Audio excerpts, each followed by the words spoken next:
할렐루야. 아멘. 우리 주님의 뭔가 이렇게 인사하겠습니다. 주님은 부활하셨습니다. 주님은 부활하셨습니다. 다시 한번 이렇게 인사하겠습니다. 부활하신 주님을 바라봅시다. 부활하신 주님을 바라봅시다. 아멘. 고린도 교회는 저희들이 아는 대로 사도 바울이 이방 지역에 복음을 전해서 영혼들 죽게 돌아오고 교회를 세웠습니다. 또 고린도 교회는 보면 은사가 다양하고 아주 지식이 구별된 사람들이 많이 있었다는 것입니다. 그러므로 우리가 건강한 교회다라고서 말할 수도 있을 것입니다. 그런데 고린도 교회는 15장 1절에 보면은 그러므로 형제들아 내가 너에게 복음을 알게 하노니라고 해서 사도 바울은 말하고 있습니다. 그래서 고린도 교회가 많은 사람들 중에 복음을 선명하게 알지 못하는 사람들이 많았다고 하는 것입니다.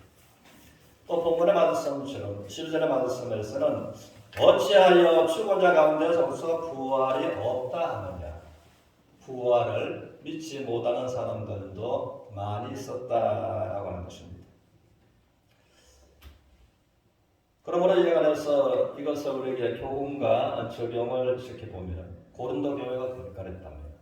위대한 사도 바울이 교회를 개척했고 또 은사가 다양하게 있었고 지식이 많은 사람들이 있었고 그럼에도 불구하고 이제 복음을 선명하게 알지 못하는 사람들이 많았고 예수님께서 죽은 자 가운데서 부활하셨지만은 부활을 믿지 못하는 믿음을 가진 자들이 많았다는 거죠. 오늘날에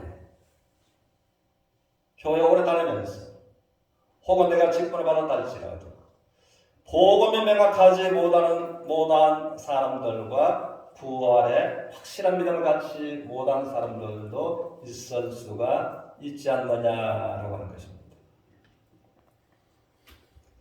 그러므로 우리가 저와 여러분이 분명한 복음과 분명한 부활을 믿음으로 잘 전하고 일깨워주는 서로가 되시기를 주님 이름으로 축원합니다. 하나님은 예수님의 부활을 통해서 모든 사람들에게 믿을 만한 증거를 주셨다라고 해서 이제 사도행전 17장 31절 예전에 말씀하십니다. 그러므로 하나님은 모든 사람들에게 믿음을 요구하고 계시는 겁니다. 또 믿지 않으면 심판이 있다고 해서 하나님이 말씀하시는데 그렇다면 하나님도 우리에게 믿음을 요구하신다면 하나님은 공의로우신 하나님이기 때문에 우리 인생들에게 믿을 만한 증거를 주셔야지만이 하나님의 공의에 손상이 안 간다는 것입니다.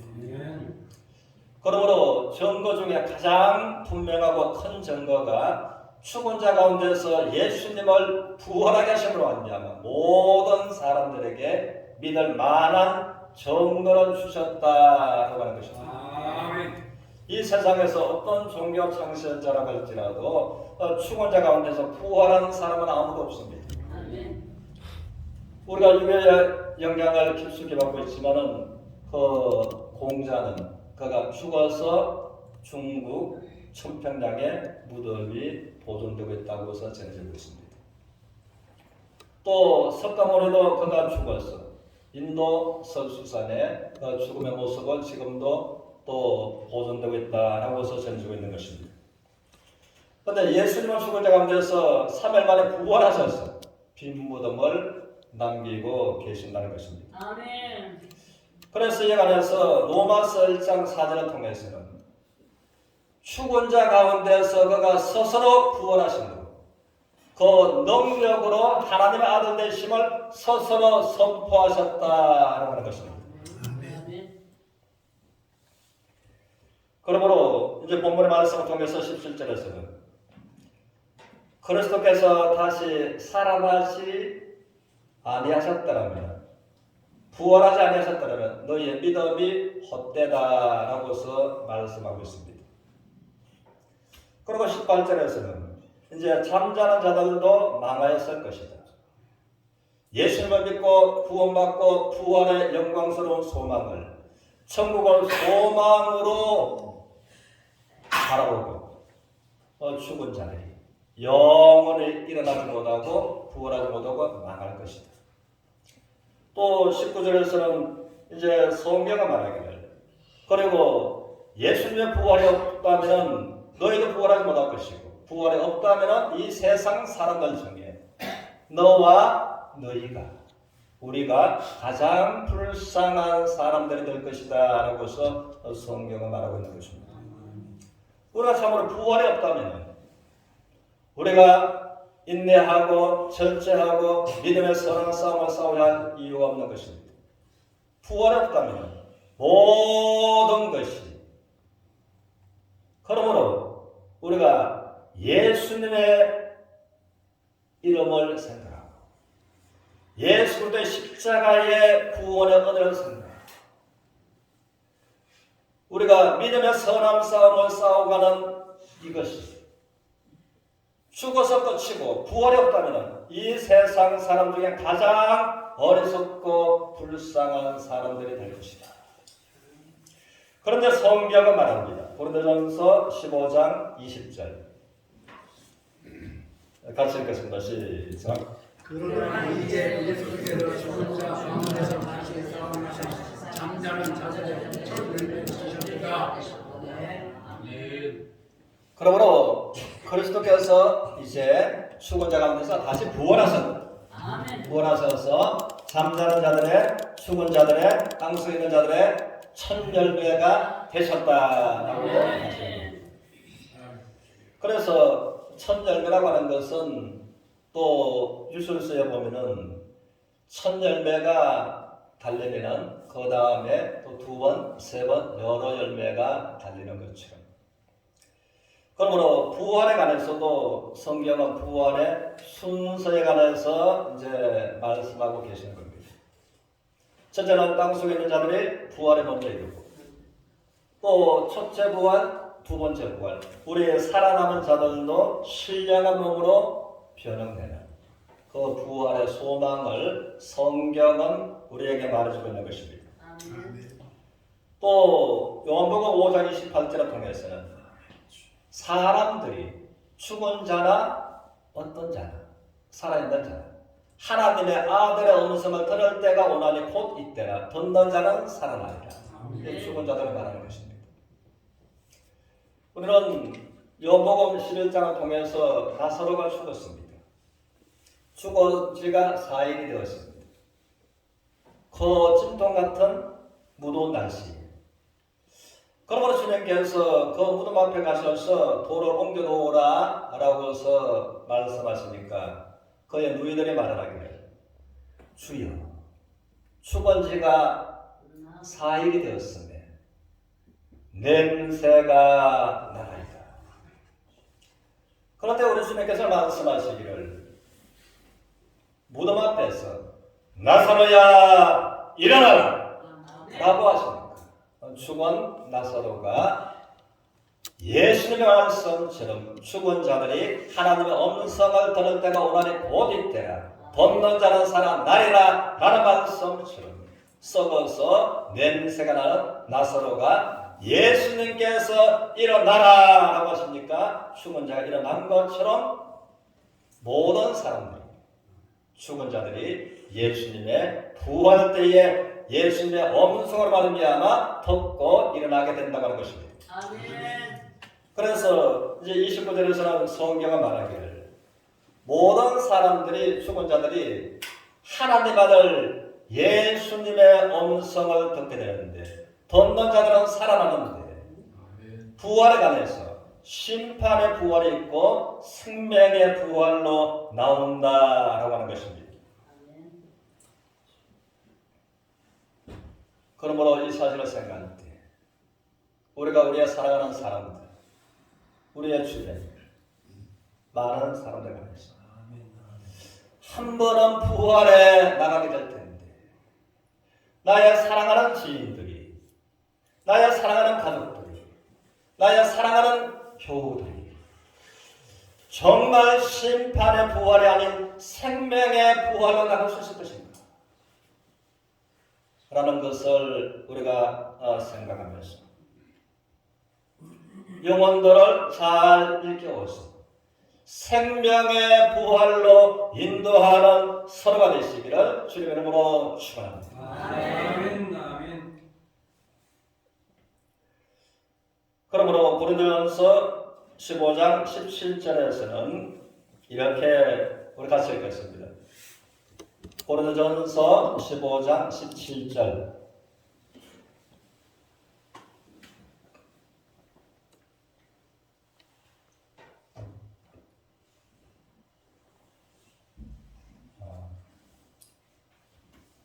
그리스도께서 다시 살아나신 이였으며 20절과 제가 말씀드리겠습니다. 그러면 17절에서는 예수님께서 부활하지 아니하셨더라면 너희 믿음이 헛되고, 한번 따라주시겠습니다. 너희가 여전히 죄 가운데 있을 것이라. 여전히 죄 가운데 있을 것이요.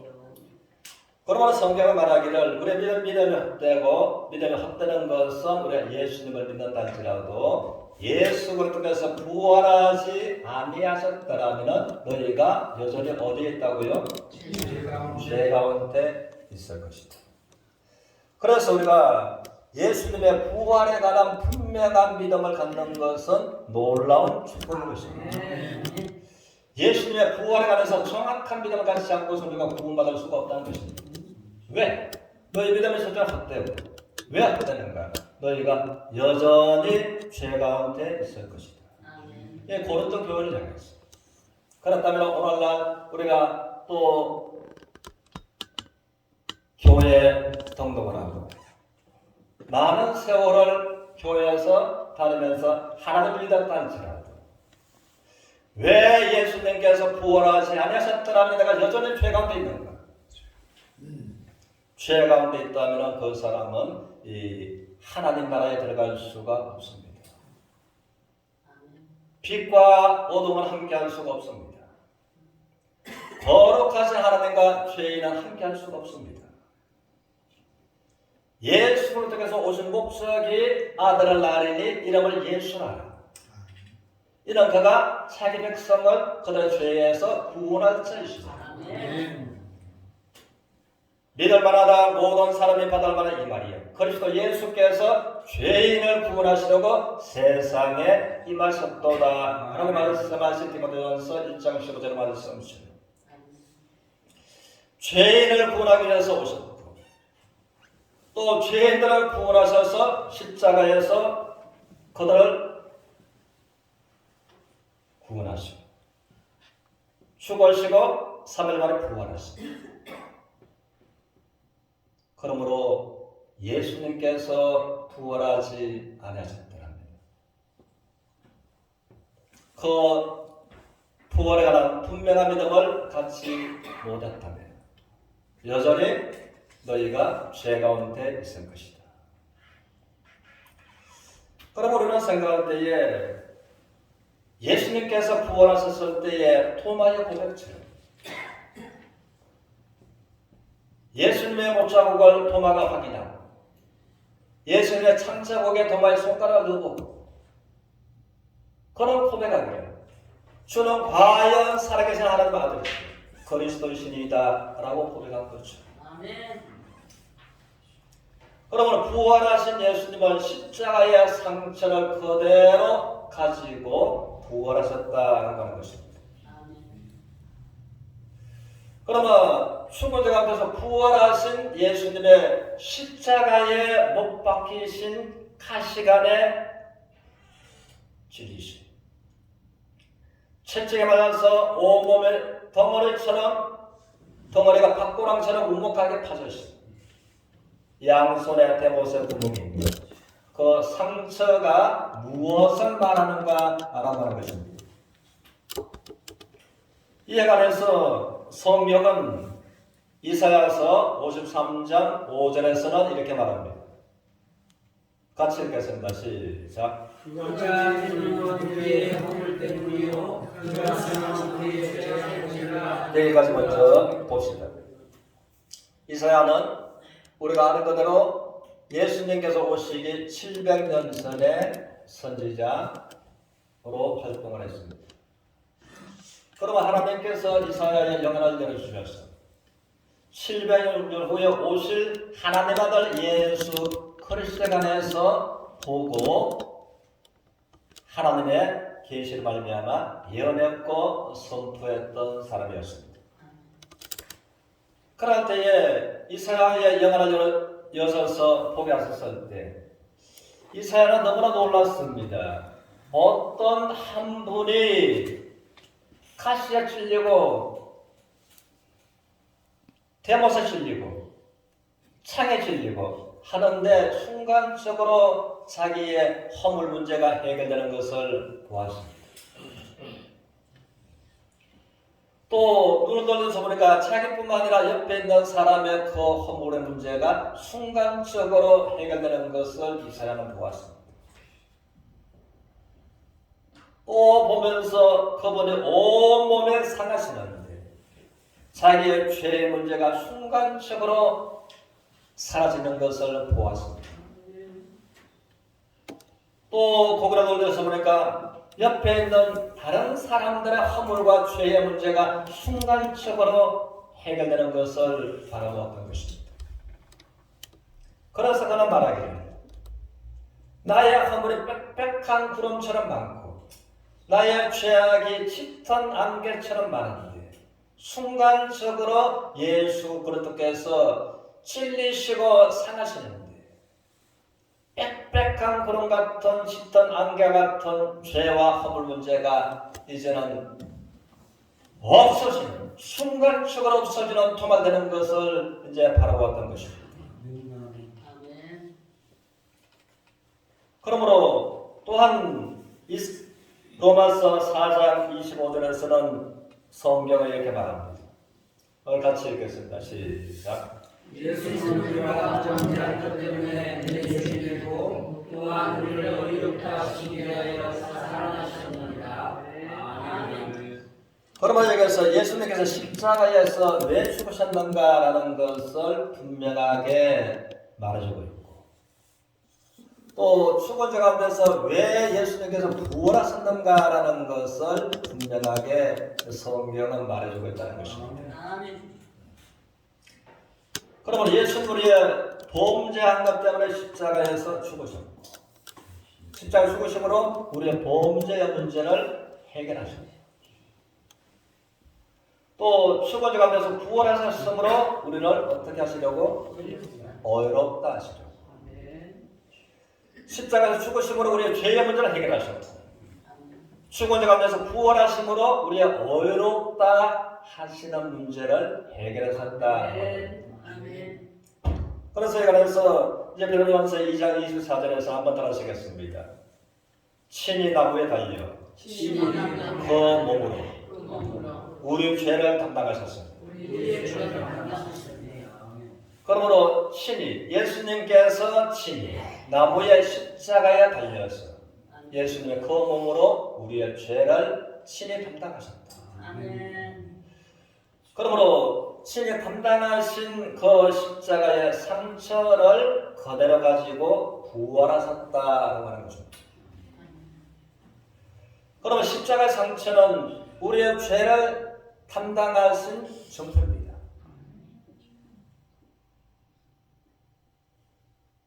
그리고 죽은 자 가운데서 십자가의 상처를 가지고서 부활하신 예수 그리스도는 우리의 의롭다함을 위하여 부활하셨습니다. 우리가 예수 그리스도를 인격적으로 만남으로 예수 그리스도를 인격적으로 내 마음에 영접함으로 그분을 통해서 로마서 3장 24절 말씀처럼 우리가 예수를 그리스도를 믿음으로 말미암아 의롭다함을 받게 되는 것입니다. 주님의 부활은 구원의 완성입니다. 우리 같이 한번 고백하겠습니다. 시작. 주님의 부활은 구원의 완성입니다. 또 우리가 한 가지 생각할 것은 부활하신 주님은 시간과 공간을 초월하신다라고 하는 것입니다. 이 마태복음 28장에서 우리 주님은 죽은 자 가운데서 부활하시고 아버지께서 하나님 땅에 있는 모든 권세를 내게 주셨으니 라고 하셨습니다. 그 주님은 20절에서는 내가 세상 끝날 때까지 항상 너희와 어떻게 아멘. 함께 있으리라 라고 하셨습니다. 아멘. 그런데 이 세상에서 피로 갖추고 사신 교회가 어려움을 당하고 이 나라가 어려움을 당하는 것은 하나님의 말씀처럼 에베소서 6장 12절 공중의 악한 영들로 말미암아 권세자들의 마음을 통해서 오늘 권세자가 누굽니까? 정치인입니다. 권세자들의 마음을 통해서 정세자들의 마음을 통해서 하나님을 대적하고 교회를 어렵게 하는 그러므로 우리가 대상에서 싸울 대상은 혈과 육에 속한 것이 아니라 공중에 있는 악한 영들을 상대함이라는 말씀을 주는 그럼 우리가 공중에 악한 영들에 관해서 권세자들의 마음을 악한 쪽으로 능력 있는 자들, 힘 있는 자들의 마음을 악한 쪽으로 교회와 나라를 하나로 대적하는 그 마음을 충만하는 영들을 향해서 모든 하나님 땅에 권세를 가지신 예수 그리스도 이름으로써 우리가 선포하고 믿음으로 선포하는 그러므로 말미암아 주님의 권세로 교회가 회복됩니다.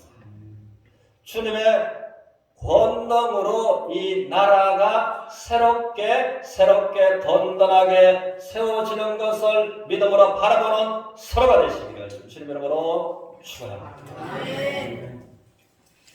기도하겠습니다.